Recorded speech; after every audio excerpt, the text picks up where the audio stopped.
नमस्कार मित्रांनो, विण दोघांतलीही तुटेना या मालिकेच्या आजच्या एपिसोड रिव्ह्यू घेऊन मी आले आहे.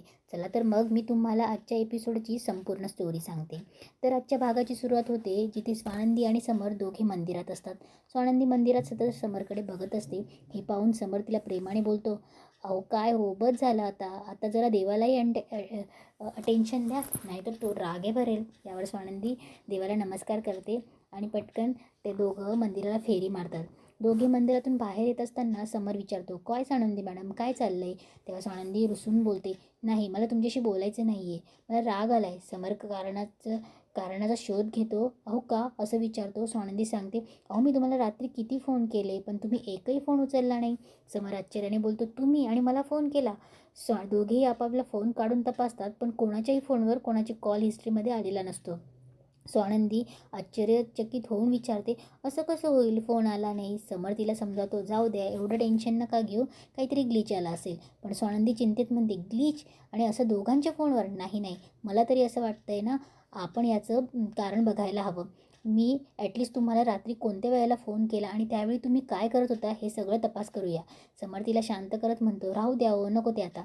माहिती आहे ना की तुम्ही मला करत होता फोन आणि मी तुम्हाला करत होतो. तेवढ्यात स्वानंदीला तिच्या ऑफिसमधून फोन येतो आणि ते राहूनच जातं. स्वानंदी फोनवर बोलते की लगेच येते, हो हो फाईल माझ्याकडे आहे, तेव्हा येतेच मी ऑफिसला. समर लगेच तिला ऑफर करतो की चला मी तुम्हाला ऑफिसला सोडून देतो. स्वानंदी नकार देत म्हणते, नाही मी जाईन.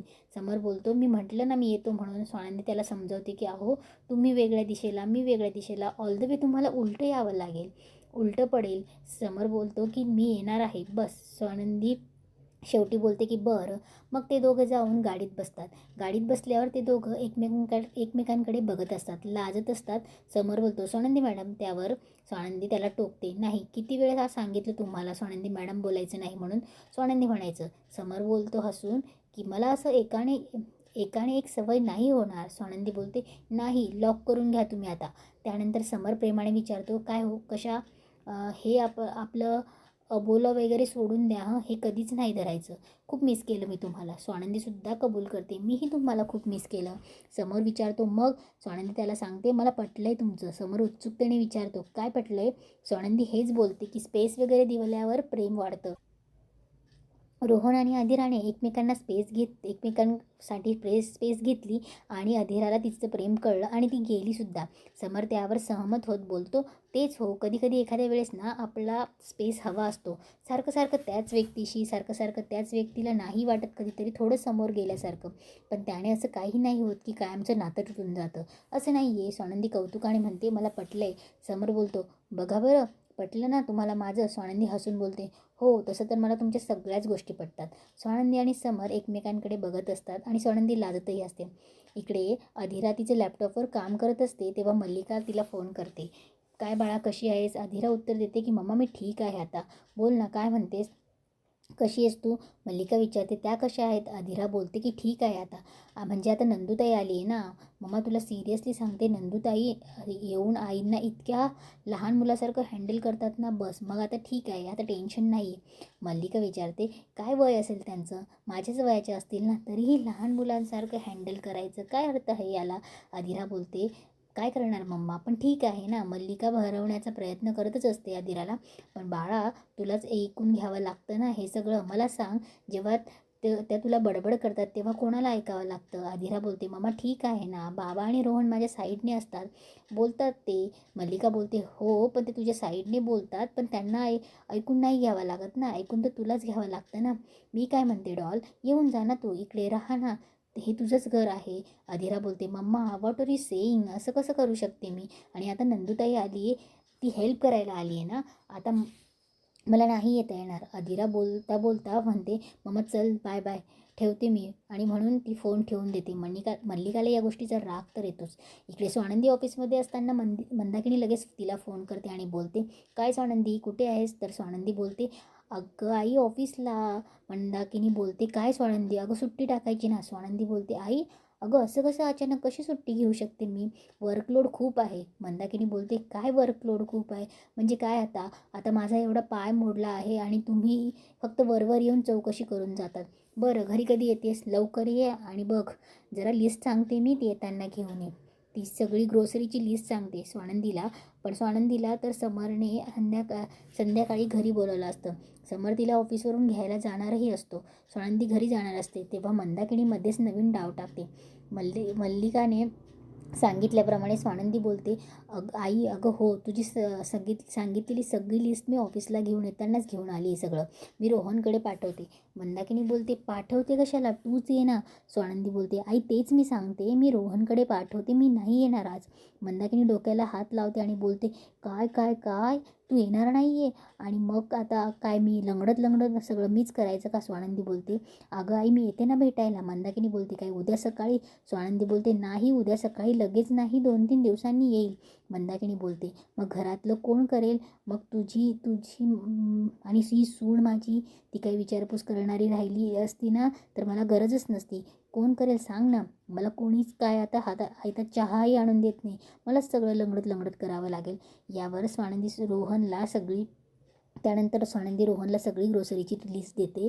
तेव्हा रोहनला ती बोलते, हे बघ तेव्हा रोहन बोलतो की ताई एवढं कशाला करून ठेवलं आहे? स्वानंदी बोलते, अरे राजवाडे मला ऑफिसला सोडवायला आले होते, मग गाडी होती तर मी सगळं घेऊन ठेवलं. आणि ती स्वानंदी रोहनला हे सांगते की रोहन हे बघ, आज मी घरी नाही येणार आहे, तिची चिडचिड होऊ शकते, तुम्ही जरा सांभाळून घ्या. तेव्हा रोहन बोलतो की सांभाळून घेतो ग ताई आम्ही. स्वानंदी बोलते, हे बघ आता या वयात त्यांना मोल्ड करणं आपल्याला कसं शक्य आहे बरं, त्यामुळे आपणच जरासं सांभाळून घ्यायचं. रोहन बोलतो, बरं आई, रोहन बोलतो, बरं ताई, आम्ही सांभाळून घेतो. आणि मी काय म्हणतो ताई, एक काम करतो, तू आणि सर ना एक मस्त एक मूव्ही किंवा नाटकाला जा. स्वानंदी बोलते की नाटकाला? बापरे, 3-4 तास खर्च करावे लागतात, नाटकाला एवढा वेळ राजवाड्यांकडे नाही आहे. रोहन बोलतो, अगं ताई वेळ काढला की मिळतो, त्यासाठी काही गोष्टी टेक्निक्स वापराव्या लागतात, त्या गोष्टी बढावा द्यायला लागतो गोष्टींना. तू राजवाड्यांना सांग, नक्की होईल, जा. रोहन बोलतो, बरं आता मी जातो, पण ताई ऑल द बेस्ट हं, नक्की नाटकाला जा. स्वानंदी रोहन गेल्यावर म्हणते, नाटक आणि सिनेमा, बापरे. इकडे ऑफिसमध्ये निकिता आणि आनंद दोघे भांडत असतात. निकिता त्याला म्हणत असते की प्लीज ते चुपचुपकेचा डायलॉग म्हण ना. तेव्हा समर बोलतो की काय चाललंय तुमचं? निकिता बोलते, याला सांगणार आहे तू चुपचुपकेचा डायलॉग म्हणायला. समर बोलतो, अगं आयुष्यभर तेच करत आलाय ना, हां काय चाललंय, कंटाळा नाही का गं तुला? निकिता बोलते, मी कधीच कंटाळणार नाही. समर ऐक ना, चुपचुपकेचं स्क्रीनिंग होतंय, चल ना तू आमच्यासोबत स्वानंदीला घेऊन मूवीला. तेव्हा चल मस्त जाऊया. समोर बोलतो, नाही नाही मला अजिबात वेळ नाही. निकिता बोलते, कसला आहेस रे तू, जा ना बायकोला जरा घेऊन जावं. समोर बोलतो, हा त्याने काय मिळणार आहे, हे काय आहे हे बघ निकिता, असं काही पण उद्योग करण्यापेक्षा ना जा जरा काहीतरी कन्स्ट्रक्टिव्ह कर, झाडं लाव, वाढव, त्यांना पाणी घाल, मोठे झाल्यावर ते तुला सावली देतील. निकिता बोलते, हे काय आहे, याचं आणि याचं काय कॉम्बिनेशन आहे? समोर बोलतो, अरे आणि तुझं काय आनंदला बोलतो की तुझं काय चाललं आहे रे, चल तू माझ्यासोबत काम कर, ही बेकार आहे. निकिता बोलते, काय तुम्हाला बेकार म्हणालास? इकडे मंदाकिनी फोनवर बडबड करत असताना तिथे अधीरा येते आणि बोलते, आई तुम्हाला काही हवं आहे का? स्वानंदी फोनवरून बोलते, बघ तूच म्हणत होतीस ना की तुझी सून किती काही प्रेमाने विचारत नाही, बघ तिनेच विचारलं. स्वानंदी तेव्हा मंदाकिनी बोलते, स्वानंदी तुला जर तिची बाजू घ्यायची असेल ना तर फोन ठेव. मंदाकिनी फोन ठेवते आणि अधीराला विचारते, काय मॅडम काय काम काढलं होतं? तेव्हा मंदाकिनी अधीराला ओरडत असते. तेव्हा अधीरा बोलते की तुम्हाला काय हवं आहे का नाही ते विचारायला आली आहे. तेव्हा मंदाकिनी बोलते, स्वानंदीशी बोलत होती ना, कशाला आलीस? अधीरा बोलते, आई मी तेच विचारायला आली आहे की तुम्हाला काही हवं आहे नको आहे. मंदाकिनी बोलते, अहो जशी काही तू आणूनच देणार आहेस ना, आईला माहिती आहे काय आणून देणार आहेस तू ते. थोड्या वेळाने स्वानंदीचे बाबा येतात आणि बोलतात, कशाला डाफाडते तिच्यावर? मंदाकिनी बोलते, तुम्ही आलात सुनेची बाजू घ्यायला लगेच, काय तुम्ही मलाच बोलत जातात, तिला बोलायचं नाही का तुम्हाला? हे बाई जा, तू कशाला थांबली, तुला जायला लावलं ना मी, नाहीतर पुन्हा ढकलून देशील. अधीरा चिडते आणि बोलते, आई तुम्हाला मी आधीच सांगून ठेवते. स्वानंदीचे बाबा बोलतात, अधीरा त्या बाईच्या नादी लागून तुला काही भेटणार आहे का? आपल्याला चांगलं माहिती आहे की तिची बडबड तुलाही माहिती आणि मलाही माहिती, तू जास्त बोलू नकोस, जा बाळा तुझं काम कर. अधीरा तनतन निघून जाते.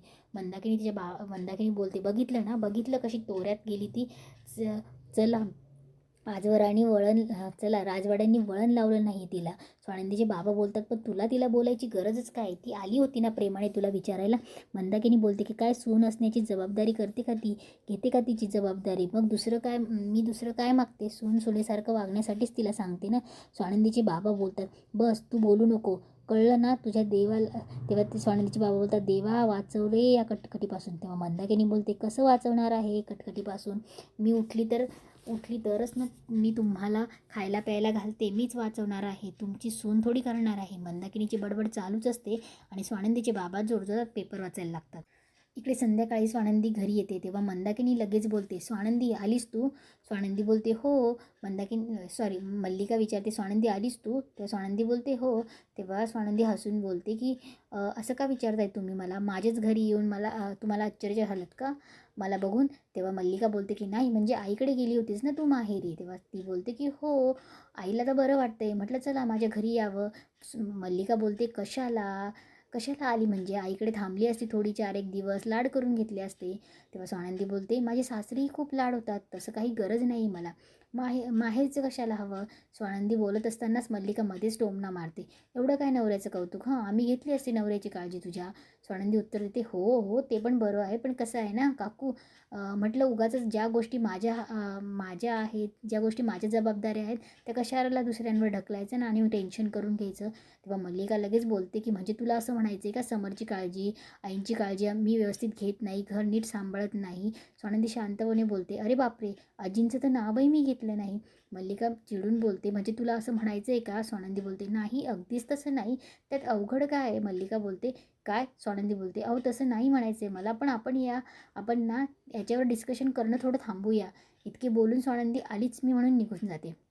स्वानंदी गेल्यावर मल्लिका मनातल्या मनात चिडचिड करते आणि बोलते की नुसती गोचिड वाटते.